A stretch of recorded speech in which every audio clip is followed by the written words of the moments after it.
Bienvenue dans ce tutoriel sur SSH. Ici, on va voir comment configurer un SSH et comment est-ce qu'une personne se trouvant très loin du serveur peut se connecter au serveur et apporter des modifications ou changer les utilisateurs, apporter des droits aux utilisateurs. Pourquoi? Parce que un administrateur peut se trouver à Kolwezi, auquel le serveur se trouve à Lubumbashi, et qui a un besoin, ou soit il y a quelque chose qui doit se passer, ou il y a un problème sur les serveurs et l'administrateur est obligé de quitter Lubumbashi pour venir, de quitter Kolwezi pour venir à Lubumbashi pour résoudre ce problème. Il peut le résoudre en étant à Kolwezi en utilisant le SSH qui est sécurisé. Il y a le SSH, il y a aussi le Telnet qui leur rôle est de se connecter à distance sur un équipement. Vous pouvez avoir un équipement Cisco, Juniper, MikroTik et aussi les serveurs aussi. Vous pouvez utiliser SSH pour vous connecter. La connexion sera sécurisée par rapport au Telnet. On va le faire ici, on va utiliser une machine Windows et on va se connecter sur nos serveurs Linux. Avant ça, il faut installer le OpenSSH. Donc, vous faites apt-get install OpenSSH, je crois, serveur. Voilà. Là, il va vous demander d'installer. Vous voyez, il y a OpenSSH client et OpenSSH serveur. Moi, je l'ai déjà installé, donc je dis non. Et là, si vous voulez voir les configurations, on a beaucoup utilisé les nano pour accéder. Donc, c'est tout dans ces fichiers ici, SSH, SSHD, conf. C'est là où vous avez le fichier de configuration pour SSH.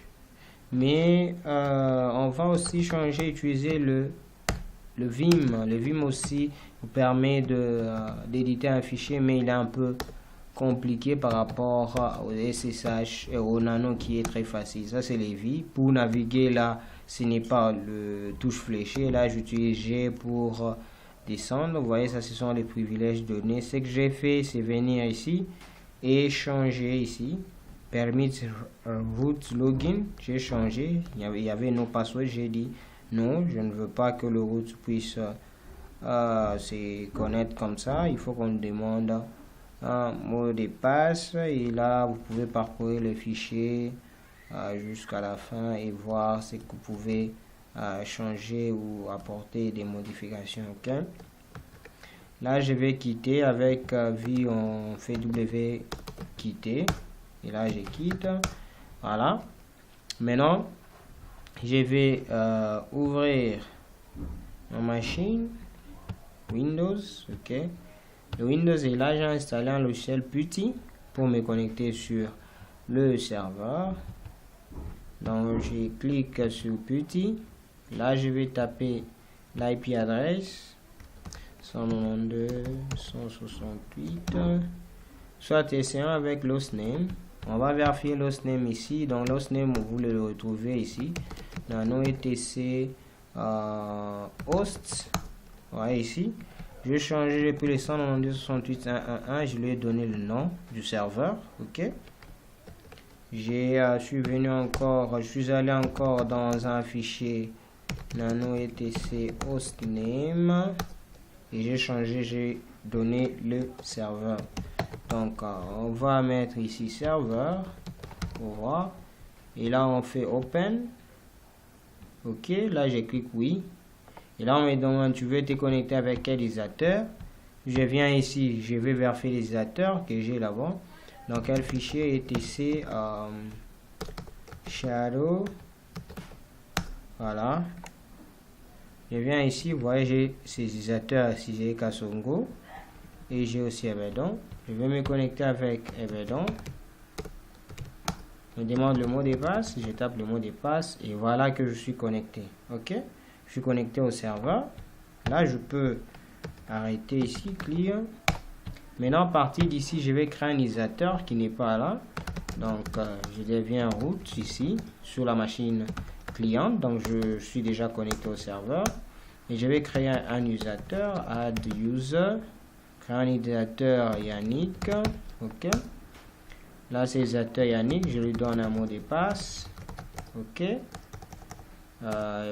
Puis, je dis oui. Voilà. Maintenant, je vais vérifier à partir de ma machine cliente. Nano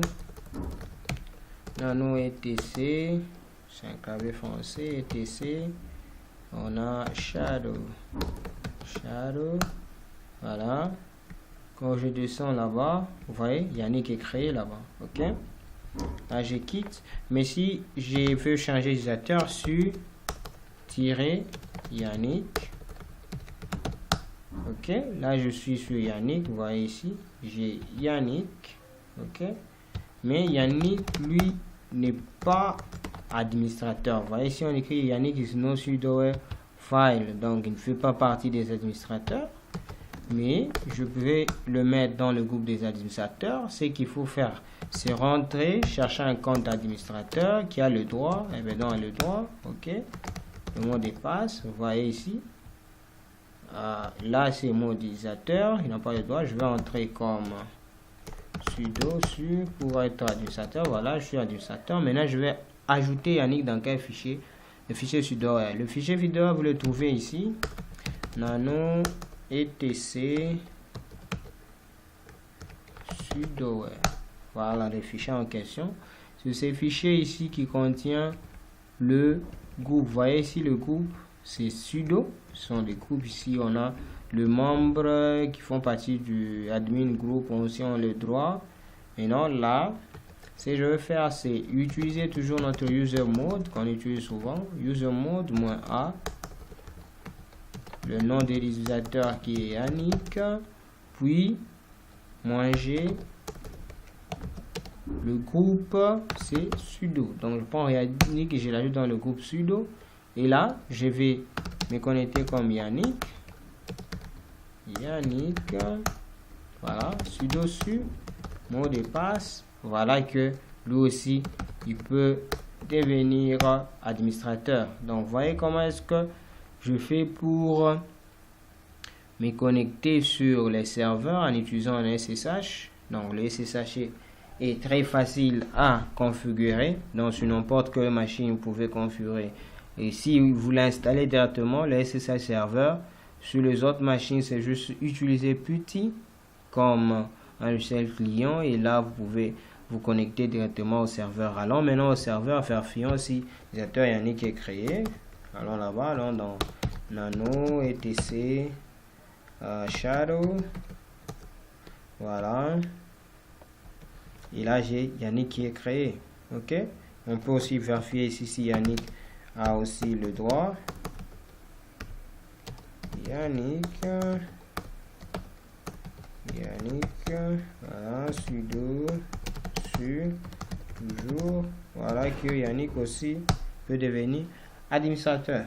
OK, donc c'est comme ça que vous pouvez connecter. Et on va essayer un peu de ouvrir aussi WinCP pour copier les fichiers. On dit SFTP, le nom du serveur, le nom de notre autre serveur, le port 22, je cherche l'utilisateur, prénom évident, le mot de passe là-bas, et là on fait connexion.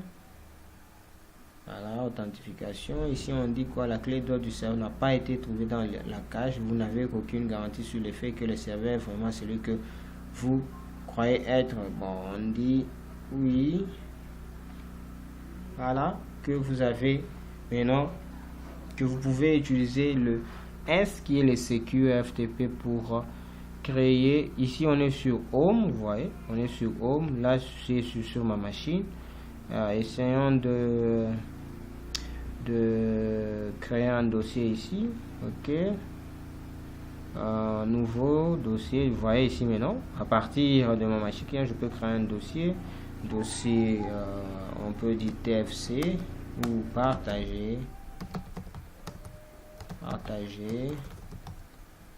OK, on peut définir les permissions ici, propriétaire, groupe, autre. Bon, on dit que le propriétaire a tous ces droits là, ainsi de suite. Ok, vous voyez le dossier partagé. Directement à partir de là, je peux vérifier ça. CD, etc. En PWD. PWD. On est sur Yannick, quittons Yannick sur Evedon. Mot de passe, voilà. On met PWD. Voilà, on est sur LS. Vous voyez, partage, on a créé là-bas partage. Ok. Allons dans le dossier partage, CD partage. Créons un fichier texte. Voilà, j'entre dans partage, je viens de créer un fichier texte. Ok, essayons de le copier ici avec ce logiciel qui est le WinSCP. Secure Copy. Je vais copier ça, donc le copier ici. Donc là, je le sélectionne. Ici, c'est côté serveur, hein. Regardez les schémas. Ça, c'est côté serveur. Je le sélectionne, télécharger. Vous voyez, je vais le télécharger sur User, Magloire, Document. Ok. Voilà qu'il est là. Vous voyez. Donc, c'est comme ça que vous pouvez télécharger. Bon, essayons ici s'il y a un fichier là. Créons un fichier. Un fichier document ou mémoire. Ok. On écrit quelque chose là. Test Linux SCP. Ok. On enregistre. Voilà, on le ferme. Voilà, mémoire qui est là. Ok. On va l'envoyer au serveur. Vous voyez, home, et donc partager. Ok, on envoie au serveur. Il est là au serveur. À partir d'ici aussi, on cherche. Voilà, mémoire, mais il n'a pas d'extension. Voyons voir si on peut voir son contenu. Voilà, texte, Linux SCP. Ok. Donc, vous pouvez avoir, vous installez le SSH et vous installez le WinSCP. Vous voyez, vous commencez à envoyer vos fichiers, envoyer les fichiers, créer des dossiers en utilisant un logiciel d'interface graphique.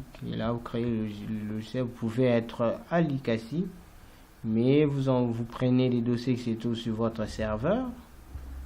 Vous pouvez le prendre, vous pouvez charger le dossier sur votre serveur. Par exemple, vous ne voulez pas que les utilisateurs puissent enregistrer leurs fichiers sur leur machine. Vous voulez qu'ils puissent les enregistrer sur un dossier partagé sur les serveurs et ils peuvent utiliser l'interface graphique pour les faire envoyer des fichiers, ainsi de suite. Vous pouvez aussi faire des restrictions qui ne peut pas avoir certains dossiers, ainsi de suite. Ok, ça c'est un peu les notions sur comment utiliser le SSH. Et le SSH par défaut, il vient avec le Secure Copy. Donc si vous installez le SSH, vous pouvez directement utiliser Secure Copy en utilisant le WinSCP. Ok, vous pouvez aussi utiliser d'autres logiciels de transfert de fichiers. Ok, vous avez des questions, des suggestions, n'hésitez pas, contactez-moi au numéro qui s'affiche en bas de votre écran. Merci beaucoup pour avoir suivi ces tutoriels.